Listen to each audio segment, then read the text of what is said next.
మనం మున్సిపల్ ఎన్నికలు జరిగినాయి హైదరాబాద్లో లాస్ట్ టైం. అంటే వాళ్ళతో కేసీఆర్ పెట్టిన డబ్బు ఎంత, నేను అప్పుడు టీఆర్ఎస్ పార్టీలో ఉన్నా. నేను టీఆర్ఎస్ పార్టీలో ఉన్నప్పుడు 10,000 రూపాయలు వరదలలో మునిగిపోయిన ఇంటి కుటుంబానికి ఇచ్చిండ్రు. కానీ కేసీఆర్ గెలవలే. 99 ఉన్నటువంటి కేసీఆర్ 48,50 పడిపోయిండు. బీజేపీ 40 గెలిచింది. అంటే మొన్న కాంగ్రెస్ పార్టీ అందరి ప్రజలు పెట్టి గెలిచింది అనలేం మనం. ఎప్పుడు మున్సిపల్ ఎన్నికలు కాదు, అంతకుముందు కేసీఆర్ ఓగొట్టాలనుకున్నా నిర్ణయించుకున్నా దుబ్బందా పెట్టింది. అంటే సందర్భాన్ని బట్టి ఉంటుంది.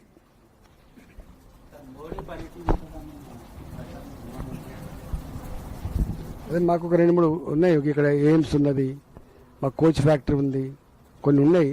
అట్లాంటివన్నీ కూడా చేస్తాం. చూడాలి ఎన్నికల తర్వాత ఏముంటుంది. అదంతా వాళ్ళు ఇప్పుడు పెడతాం. ఇక మొత్తం పాదయాత్ర పెడతా. ఆ చుట్టుపక్కల 30 కిలోమీటర్ల రేడియస్లో భూగర్భ జలం ఎట్లా విషతుల్యం అయిపోయినాయి, ఏరెట్లా పొల్యూట్ అయిపోయి మా దగ్గర దాకా వస్తుంది. బాలానగర్ది అంతా స్టడీ చేసి నేను కేసు వేసిన చెప్పిన కదా. 17 ఏప్రిల్ కేసు కూడా వస్తుంది. నేనే స్వయంగా వేసినగా కేసు. మేము అందరం కలిసి ఇక్కడ చలో బాలాజీనగర్ పిలిపిస్తాం.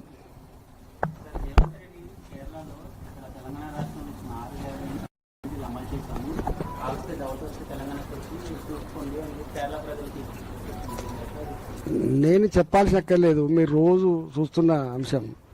ఇక ఫీ రియంబర్స్మెంట్ కోసం కోర్టుకు పోతే గవర్నమెంట్ ఇచ్చినప్పుడు మీరు వాపస్ అయింది, కానీ ఫీజు కట్టి జైలుకి అమ్మని చెప్పింది. చితికిపోయినాయి.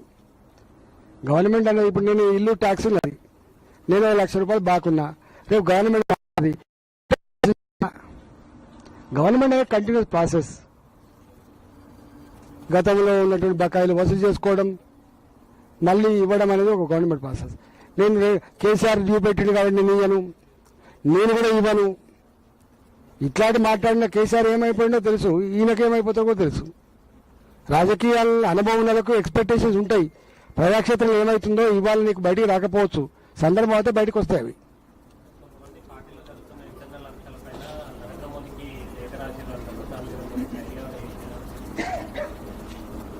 అరే మనకైనా బాధ ఉంటే రాస్తారు కదా.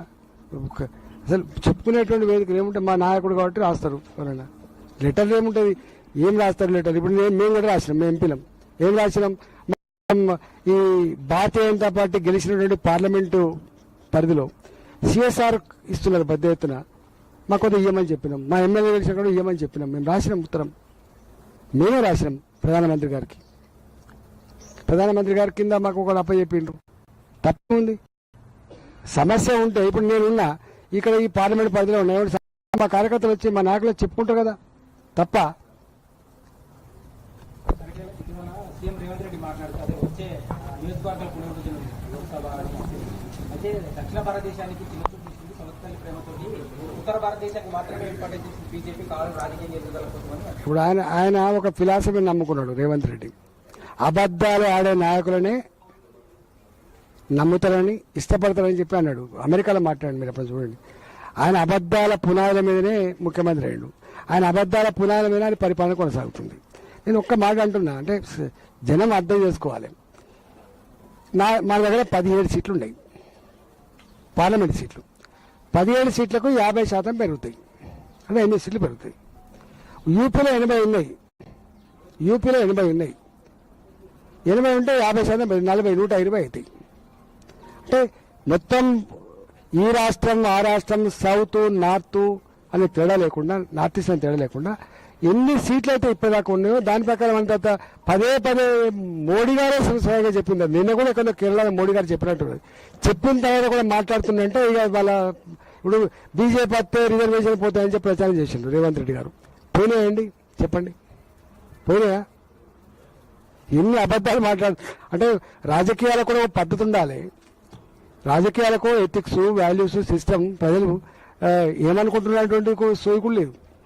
ఈ సభలు చూస్తున్న అసెంబ్లీ సమావేశాలు వ్యక్తిగతమైన దూషణలు తప్ప, వ్యక్తిగతమైన చర్చలు తప్ప, ఈ మరి 2,500 రూపాయలు ఇస్తా అని చెప్పిన ఏం సంగతి అని దాన్ని చర్చ నడవనియరు. 3 గంటలు 4 గంటలు చేసిన కామెంట్ మీద చర్చ జరుగుతుందంటే ఎటుపోతున్నది? ఈ ఫీ రియంబర్స్మెంట్ పోరాలు చచ్చిపోతుంది. మీకు దీని గ్రావిటీ అర్థమైతే లేదు. కొద్దిమంది ఇంజనీరింగ్ కాలేజ్ యజమాన్యాల గురించి వీళ్ళు మాట్లాడుతున్నట్టు ఫీల్ అవుతుంది కానీ యజమాన్యాలు కాదు.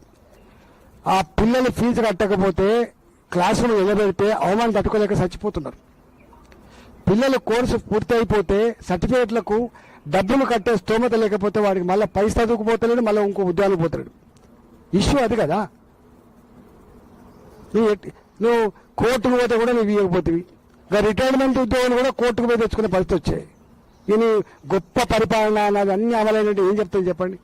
ఫీ రీయింబర్స్మెంట్ ఇవ్వకపోతేవి, రిటైర్డ్ ఉద్యోగులకు వాళ్ళ డబ్బులు వాళ్ళకి ఇవ్వకపోతేవి, ఇంకా మహిళలకు 2,500 రూపాయలు ఇస్తాయని ఇవ్వకపోతేవి, ఉద్యోగ క్యాలెండర్ అంటే ఇంతవరకు పూర్తి స్థాయిలో పెట్టకలేకపోతేవి. చివరికి ఫైనాన్స్ మినిస్ట్రీలో నేను చేసుకున్న కాంట్రాక్ట్కి లేకపోతే నా పైసలు కావాలంటే కూడా నువ్వు 10% కమిషన్ తీసుకునే పరిస్థితి వచ్చిందంటే నీది ఎంత గొప్పగా ఉందో అర్థం కాదు కదా. మీరు ఎంత గొప్పగా ఉందో అర్థం కాదు కదా. దానికి ముంజేతి కంకణానికి అర్థం కాలన్నట్టుగా వారి పరిపాలన గురించి మేము చెప్పాల్సిన అక్కర లేదు. ఇప్పుడు ఇంకోటి ప్రెస్ మీట్ చెప్పాల్సిన అక్కర్లేదు, ఇంకో దండాలు చెప్పాల్సిన అక్కర్లేదు.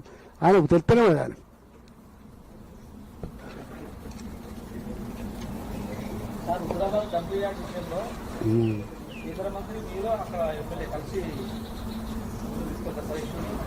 చెప్పొచ్చిన నేను ఒక ఎంపీ అయితే ఉన్నా, నేను ఒక ఎంపీ ఉన్నా. ఒకవేళ ప్రజలకు నా మీద విశ్వాసం ఉంటే నన్ను పిలిస్తే దీనికి నాయకత్వం వహిస్తా అని చెప్పొచ్చిండు ఆయన.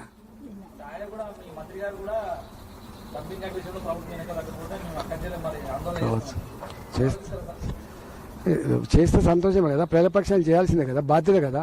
లోకల్ ఎంపీ చేయాలి కదా. నేను మాజీ ఎమ్మెల్యేను, మాజీ మంత్రిని, నాకు 20 ఏళ్ళు అక్కడ ఓట్లేసినాడు కాబట్టి డెఫినెట్గా నా బాధ్యత ఉంటుంది. పోయి వచ్చిన అందుకనే వాళ్ళు అన్నారు కాబట్టి పోయి వచ్చిన. వీళ్ళు ఎంత మీరు ఈటల గారి సంబంధం లేదని చెప్పి వీళ్ళు మాట్లాడినా ఎవరు మాట్లాడినా ప్రజలు మాట్లాడుతున్నారు. రామిరన్న రావాలి, రామిరన్న చెప్పాలి కదా, రామిరన్న ఈ స్థాయికి వచ్చింది విజయవాడించాలి కదా అన్నారు కాబట్టి పోయి వచ్చిన నా బాధ్యతగా. నాకు ప్రజలు పిలితే పోలే, నేను నాయకులు పిలితే పోలే. ఎన్నికల కోసము స్థానికంగా ఉన్న 3 ఎంపీలను కలిసి ప్రణాళికలు రచిస్తున్నాం. అయితే పార్టీ ఇంటర్నల్ గా జరుగుతున్న విషయమా, పార్టీ విస్తృతంగా జరుగుతున్న విషయమా అన్నది ఒకటి.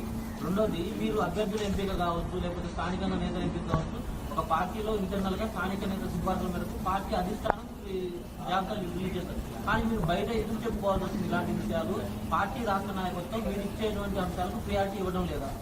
ఈ సోషల్ మీడియా వాళ్ళు అక్కడక్కడ కొన్ని పెడుతున్నారు పోస్టులు, ఇట్లా గట్లాడి వాడుకొని చెప్పుకోవాల్సిన పరిస్థితి వచ్చింది. లేకపోతే చెప్పుకునే అక్కడ ఉండదు. వాస్తవంగా చెప్పుకునే అక్కడ ఉండదు. కొంచెం సోషల్ మీడియాలో పెడతా అంటారు, చూస్తున్నారా మీరు.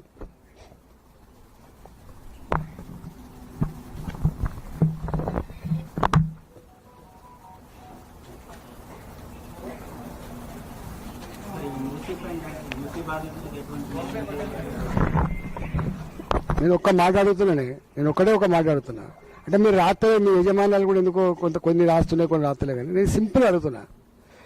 మూసీ మీద 1,00,000 కోట్లు 1,50,000 కోట్లు పెట్టి చేస్తా అంటున్నాడు.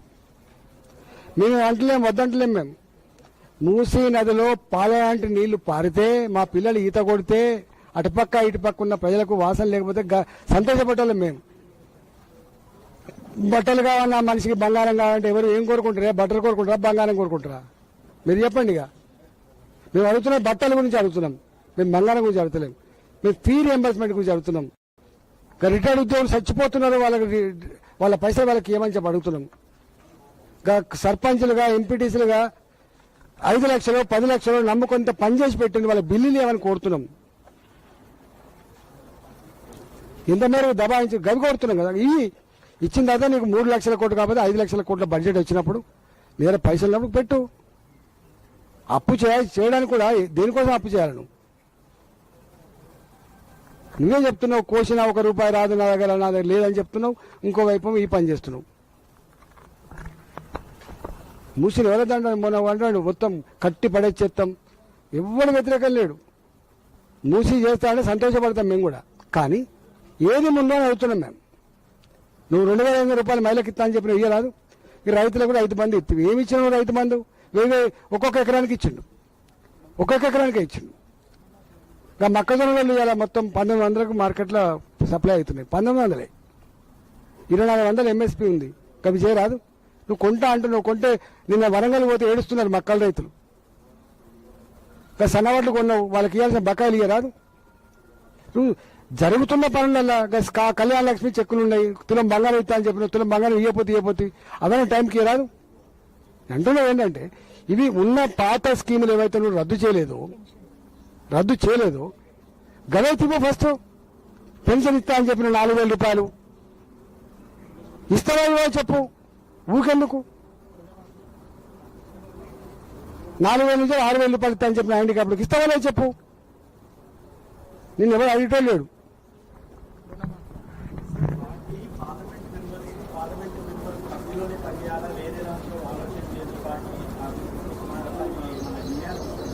ఏమంటారే ఏందో నాకు తెలియకనే నాకు కూడా తెలియదు. ఇంతకుముందు తెలంగాణ తిరుగుతుంటే మేము 25 ఏళ్ళుగా హుజరాబాద్ ఉన్నాం. కానీ హుజరాబాద్లో నీకు సంబంధం లేకంటే నీ సభలో కూకున్నాం. మరి కనపడుతుంది అట్లా. తెలియదు, నిర్ణయం తీసుకున్నా లేదు తెలియదు. కానీ నాకు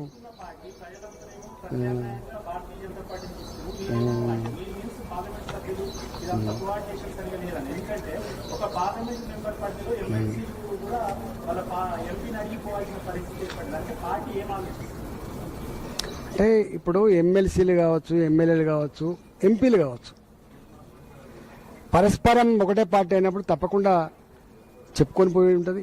ఈవెన్ గవర్నమెంట్ ఆల్సో ప్రోటోకాల్స్ ఉంటాయి. ముఖ్యమంత్రి పలాని కాన్స్టిట్యున్సీకి వస్తున్నప్పుడు ముఖ్యమంత్రి గారు లోకల్ ఎమ్మెల్యే సభాధ్యక్ష స్థానంలో ఉంటాడు, గుర్తుపెట్టుకోండి.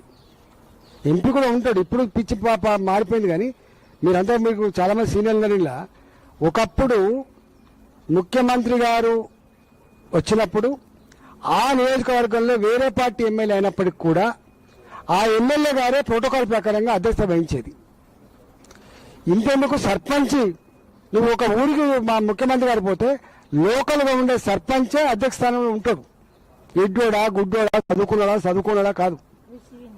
లేదు ఇప్పుడు ఎందుకో ఆ పరిస్థితి. న్యాచురల్ గా ప్రభుత్వ పరంగా ఉండే అఫీషియల్ ప్రోగ్రామ్ కు అట్లుంటది.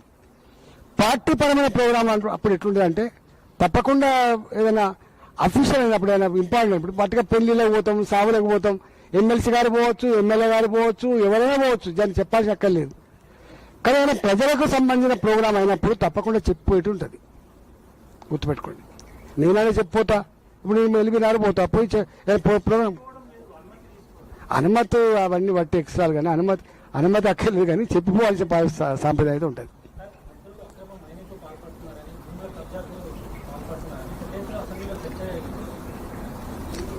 ఇప్పుడు మీరు ఒకటి ఖమ్మంలో జరిగింది. 62 ఎకరాల భూమి మీకు తెలుసు. కొట్లాడుతున్నారు, నోరు మూసుకున్నారు. అది ముమ్మాటికి 62 ఎకరాల భూమి భూదాన్ వినోబాబావే భూమి తప్ప, భూదాన్ భూమి తప్ప అది ప్రభుత్వపరమైన భూమి కాదు.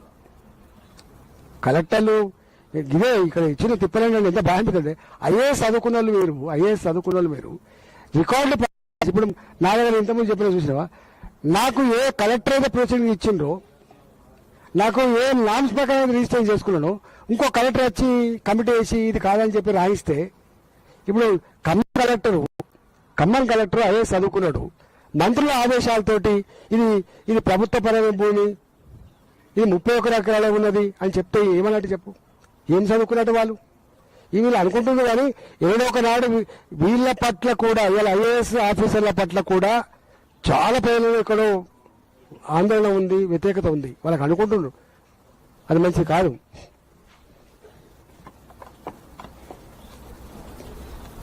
భూములు ఆక్రమించుకుంటున్నా చెప్తే కదా. మా దగ్గర ఎల్లమ్మ బండ ఉంది. మా ఎల్లమ్మ బండ మీరు రారు. ఎల్లమ్మ బండ దగ్గర 125 ఎకరాల భూమి ప్రభుత్వపరమైన భూమి ఇక్కడనే వస్తుంది. బాచపల్లి దగ్గర వస్తుంది. 1 ఎకరం విలువ 50 నుంచి 70 కోట్లు ఉంటుంది.